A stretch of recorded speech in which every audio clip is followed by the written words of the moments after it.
Hey guys, hope you're all doing great. I'm Ethan, and today we're diving into another set of wild Reddit stories. If you enjoy these deep dives, don't forget to hit that like button, subscribe, and ring the bell so you won't miss the next one. All right, fellas, let's jump right in. First story coming up. Much love, boys. I didn't catch the smell at first. It was the glow, the cold blue light of Allison's phone slicing across our dark living room like a scalpel. She was curled on the far end of our couch, knee tucked under, hoodie sleeve swallowed past her palms.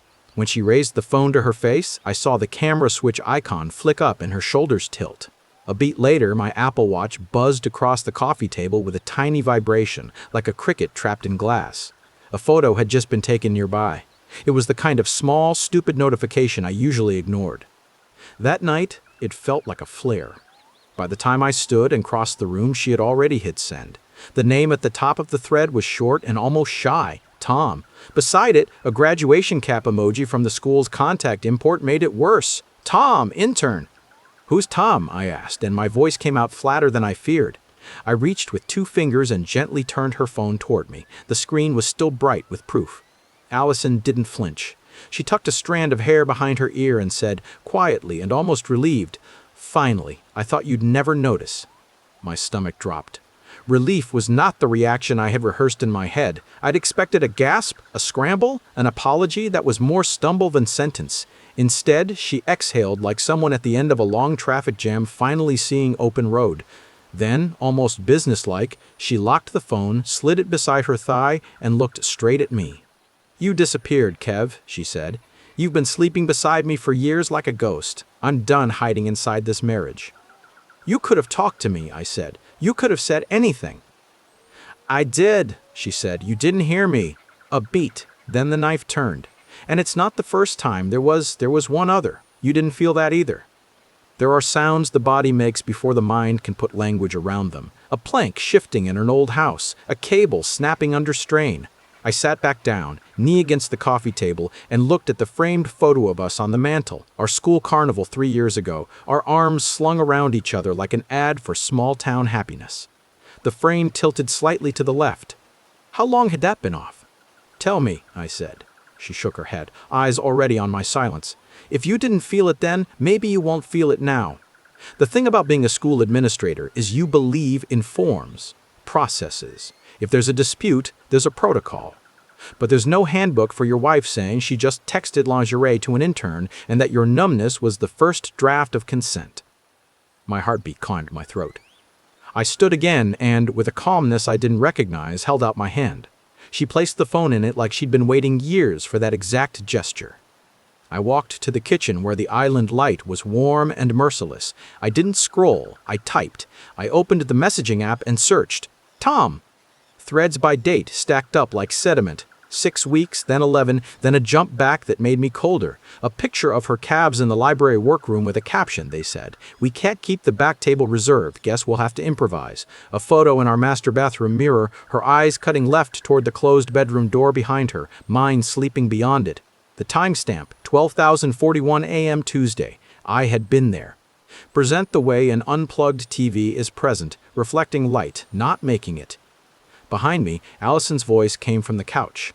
"I can see when the school network goes down from the library dashboard. I could see when you were logged into the district portal at midnight and 3 a.m. Again and again, you marry a man who loves schedules and you end up married to his schedules." "I was handling the bus route audit," I said. "Fragile, the board meeting." "You were handling everything but me." I put the phone down and stared at its black rectangle. A question formed, ugly and exact. Who was the other one? She pulled the hoodie sleeves to her knuckles. "It doesn't help, Kevin. I need to know." She met my eyes. "A parent volunteer. Last winter. It lasted a month. I told you I was lonely. You bought me a heated blanket." There's a kind of humiliation that feels almost like humor, like your life is trying out a joke on you to see if you're a good sport. My mouth made a sound that could have been a laugh if it weren't so empty. A heated blanket. God. "What do you want now?" I asked. "To stop pretending.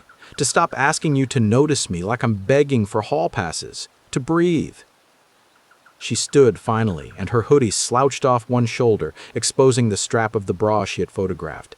"I'm not proud. I'm not asking for a medal. I'm telling you the truth because you finally looked at me." That night, I didn't sleep and didn't cry. I lay awake in the spare room, eyes tracking the street lamp lines across the ceiling, and heard the soft mechanical cough of our heat kicking on, the house doing the work of holding us even as we were unspooling. Around 2 a.m., my watch logged my pulse spiking.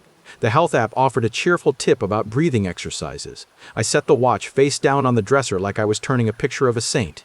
By morning, I had a plan, because plans are what I do when my body wants to run. I brewed coffee, I packed a bag, I wrote a note that said, "We'll talk after school." The irony sat heavy. We worked in the same hallways, the same campus, the same community mural we'd helped paint, read, respect, repeat. I drove before sunrise and watched the sky bruise purple over the football field. The day felt like glass thin, reflective, ready to cut. Students spilled into the main building with January cheeks and complaints about the vending machines. I smiled in the way adults smile in schools, with the corners. When I passed the library, I saw Allison at the circulation desk, checking in a stack of graphic novels, hair tucked clean, face arranged for school. She looked up, and for 2 seconds we held a silence miles long. Then she looked down again, and I remembered the way her fingers had moved over her phone in the dark. I didn't go in. I went to my office and opened the door to a waiting email. The subject line made me freeze. Volunteer access log request. It was the IT department, sending over the winter break logins I had requested 2 weeks prior as part of our yearly audit. I had forgotten. The spreadsheet opened, and line after line showed times, dates, devices. The name on one entry jumped at me, a parent volunteer's account, accessing the library staff, Wi-Fi after hours in December, once at 10:18 p.m., once at 11:06. The device name included Tom iPhone. Maybe there are coincidences in life. There are fewer in schools. I rubbed my eyes. I told myself, do not turn this into a sting. Do your job. But the thing with trauma is it wants facts or fire. I walked to the security office and asked Doris, who has worked here since cassette players, if she could help me pull a clip of the back corridor camera for those dates. She gave me a look that sits somewhere between grandmother and detective and said, "Of course, honey," and 20 minutes later a grainy black and white showed 2 figures slipping past the stacks after a PTA budget meeting. One with a hoodie, one with a backpack.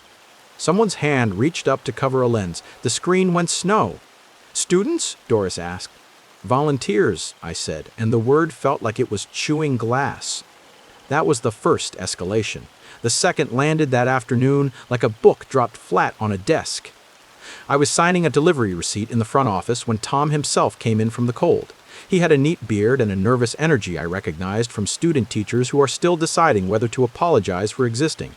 He wore a lanyard with the school's logo and a pin that said "Read Banned Books" that would have been charming yesterday. He waved at the receptionist and glanced down the hallway toward the library. He almost walked past me. Almost.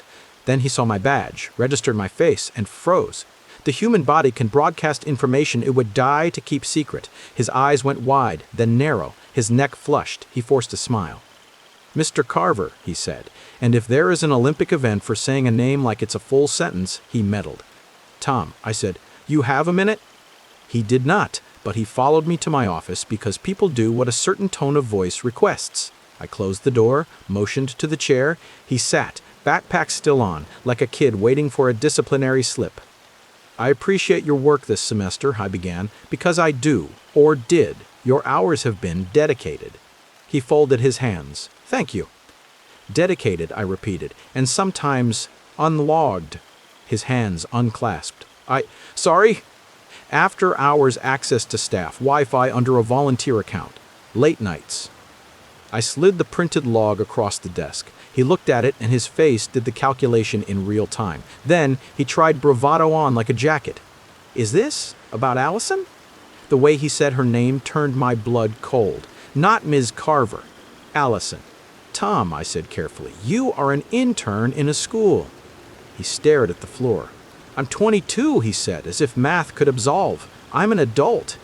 "You are under my supervision when you're in this building, and she is under mine too, professionally."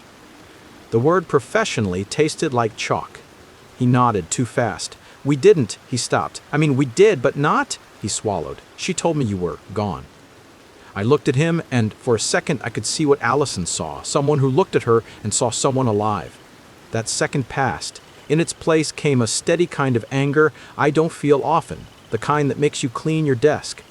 "You need to leave campus for today," I said. and you need to understand that you cannot be here after hours unless you're scheduled and supervised. I will be reporting this." His mouth opened. "To who?"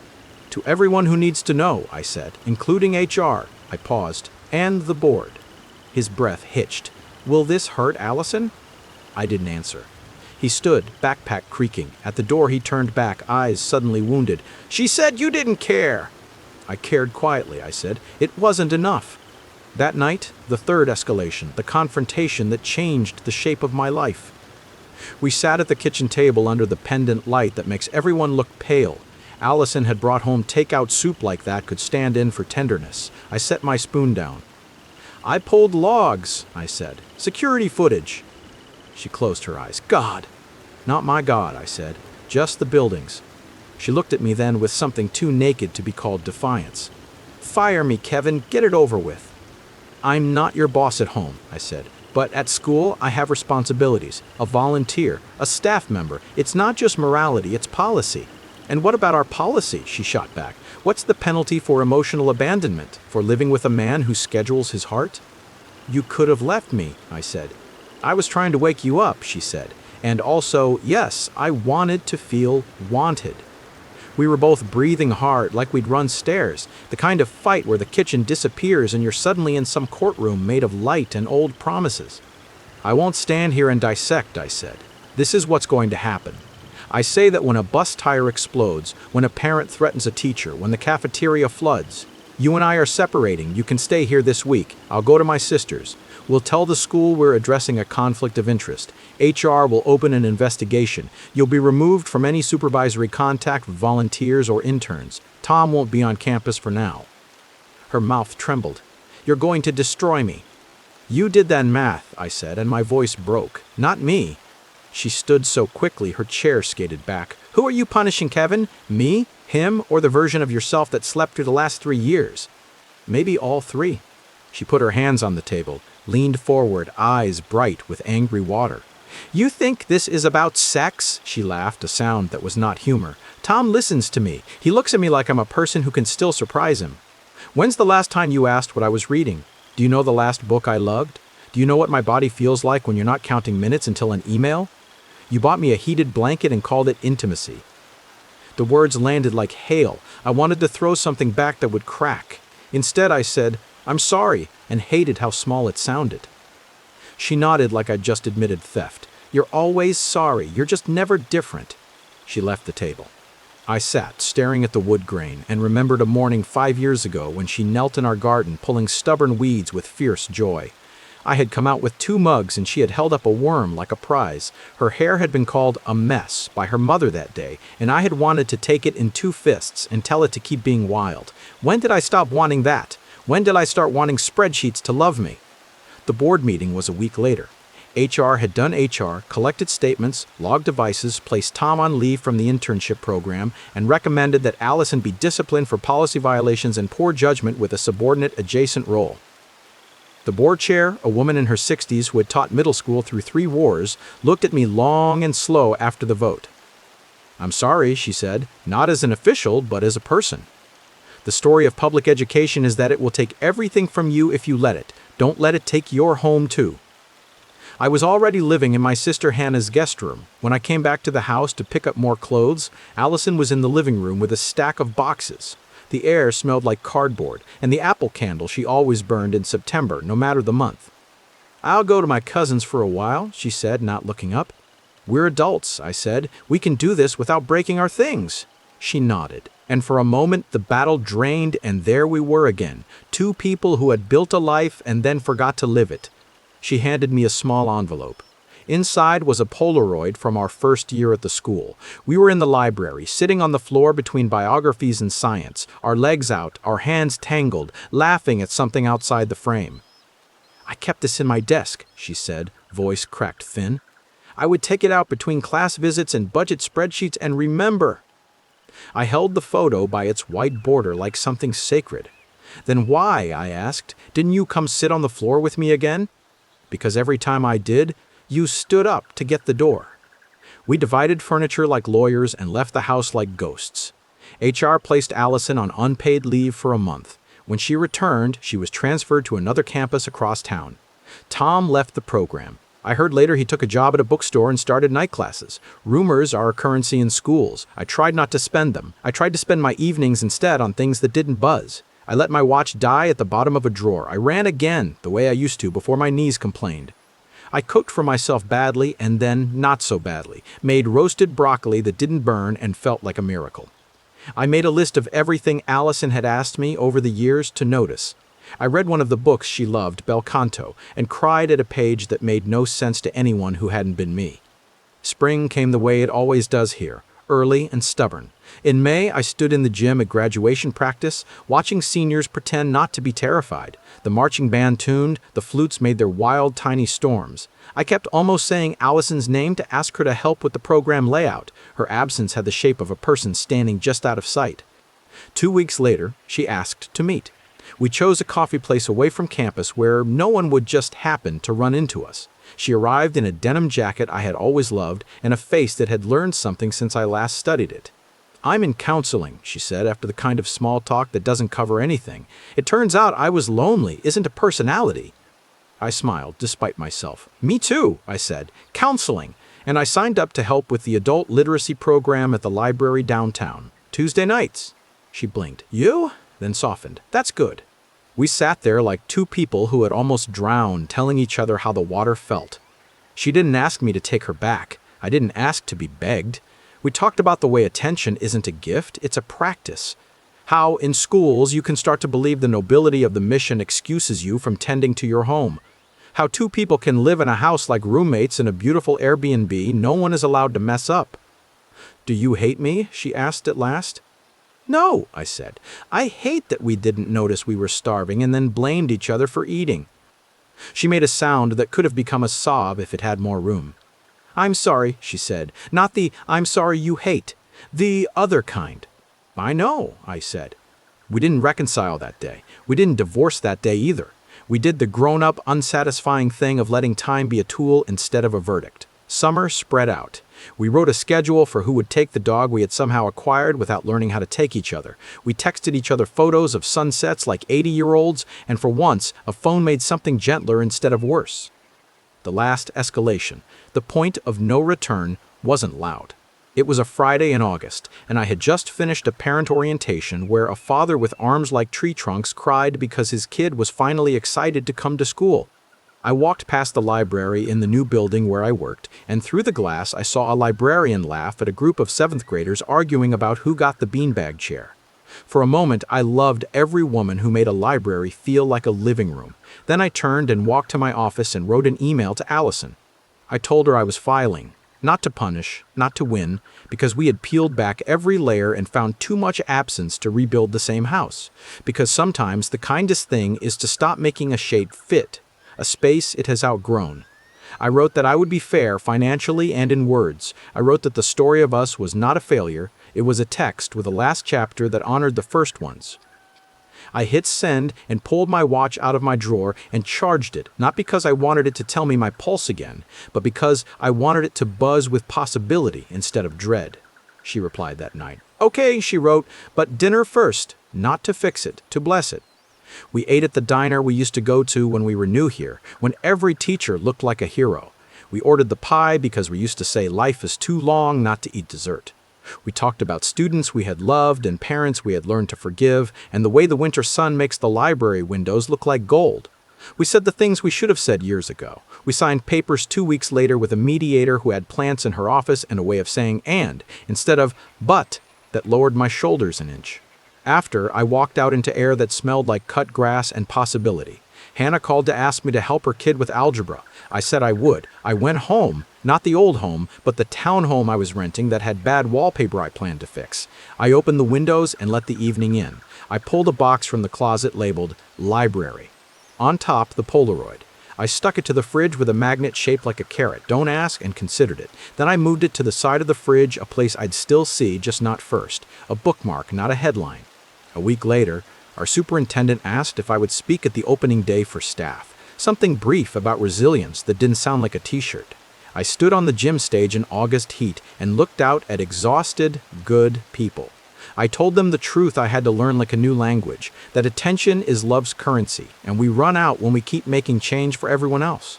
That every system will take as much as you give it, so guard your life with the same ferocity you guard your lesson plans.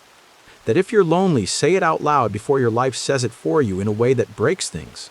I didn't say Allison's name, I didn't have to. In September, our adult literacy class paired me with a woman named Denise who wanted to read to her grandson without stumbling. We sat at a scarred table with a book about a bear who can't sleep and practiced the feech sound until we were both laughing. She told me I was patient. I thought about all the times I had spent patience like a government grant at work and come home bankrupt. After class, I bought a used paperback from the shelf by the door. Bel Canto. I reread the page that had split me, and this time it's stitched. Sometimes I see Allison in town. Sometimes she looks happy. Sometimes I do. Sometimes we both manage it at the same time, and we nod in that way people do when they share a language and a war. I'm still not sure if the heated blanket is funny. It is a little. In a life like this, you take your humor where you can. If you want the moral, here's mine. Silence is not loyalty, it's famine. The person you love can be starving beside you, and your good intentions will not feed them. Ask them what they're reading. Ask them how their body feels when you touch it. Ask them what they want for lunch and for the year. And when they answer, put the phone face down.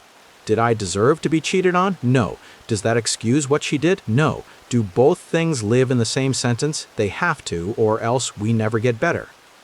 2 questions for you. If the person you love whispered, "I'm lonely this week," would you hear them? And if you realized you'd been sleeping through your life, what's one small thing you would change tonight before the world changes it for you? Like, comment, and subscribe if you want more stories like this. Real, messy, and honest.